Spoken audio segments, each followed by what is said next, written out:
I mentioned before that these blending modes, oh, great, now they all show up. That's perfect. Um, that's because I collapsed everything else. I should have thought of in the first place. You can contract and expand panels. Well, and now it's not going to work. So, that figures. Oh, you can double click there. That's what I do. You double click in the blank space where there are no tabs in a window group, then it will collapse it. Wish I'd thought of that sooner. Okay, so now I've got plenty of room for my layers, and now you can see all the different types of blending modes. Okay, so anyhow, speaking of blending modes, I talked about how they're also used to blend two photographs together. So what I did while I was exporting the last videos, I went ahead and loaded up two more photos, and let's see here, set that back to default colors, and now we're going to talk about blending mode. So what I'm going to do is I'm going to go to select all, edit, copy, go to another image, and go to edit, paste. And watch what I do, what happens to my layers window here. Edit, paste. You paste something, that brings it in on a new layer.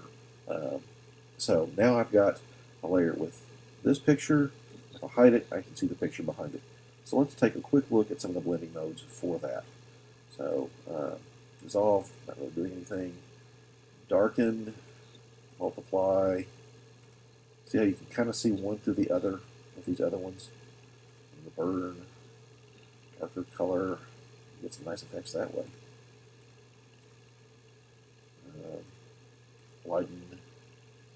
See how that's kind of got a really artsy effect. You can see just the lights there. So you're starting to get a feel for how these things work. Screen, color dodge. So yeah, you can really see some cool blending with this. Linear dodge, lighter color. Overlay, that's always a fun one. Use that one quite a bit. Overlay, multiply, and screen are the ones that I use the most. You'll see those when I start making texture map videos. You'll see those the most. Soft light, that's great for getting some really cinematic looks to your photos. Hard light, vivid light, linear light, hidden light, hard mix for that 80s look, difference, exclusion, subtract, divide. Ooh, speaking of 80s, the shoulder pads back. Hue, saturation, color, and luminosity. And I'm not making fun of the 80s because I'm a child of the 80s myself. So anyhow, so I'm going to go ahead and set normal. And now what I'm going to do is I'm going to talk next about the way that we can create a layer mask. Let's see if I can get it arranged to blend these a little bit better. To create a layer mask, what you're going to do is you're going to click on the Add Vector Mask button, and that's going to create a layer within a layer. And this layer within a layer is called the layer mask. And well, I'm just going to show you here. That's used to, wherever you paint here, is going to turn this part of the layer transparent. You can select one or the other. Now, the layer mask is pretty much operates just in terms of lightness and darkness, so color doesn't matter. So paint in shades of black, white, and gray. And what I want to do is I'm going to blend out the bottom of this so that we can see this right here. So what I'm going to do is I'm going to make sure that I've clicked on the layer mask portion of this layer. And you can tell which one's selected because it's the one that's got the brackets in the corner of the thumbnail. I'm going to click on that. I'm going to go to my brush tool. I'm going to reset my tools here. There we go. And I'm going to go to the brush tool. And I'm going to go up here and I'm going to first I'm just going to leave the way it is. I'm going to start painting. Now it looks like I'm painting with just a black brush, but what I'm really doing is I am turning those layers right here transparent. So it's kind of like erasing.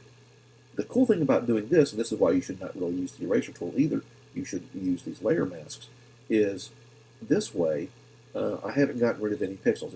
Imagine if I saved this and then went to get some breakfast, opened it back up, well, those pixels are gone forever. I can't undo it. So a layer mask is what you should use, again, to say, instead of the eraser tool. The eraser tool is permanently destructive once you've saved it and closed the file. Now, what I can do, let's say I want to add some visibility back to these pixels. I can switch the foreground and background color. And if I paint with white, it turns those pixels opaque again. So, there we go. That's how black, white, and gray work with that. As a matter of fact, let's go ahead and do a little bit of gray here. See how it's kind of see-through? So, black, white, and all the grays in between, that's called value, which is how light or how dark something is, not the color. The color is known as hue. So that's what all this hue, saturation, color, luminosity, and when we click on a color here, you'll also see hue, saturation, and balance as well. It's kind of the same thing. So anyhow, that's how that works. In this next video, I'm going to actually demonstrate blending in a more professional capacity now that you've got the basics down.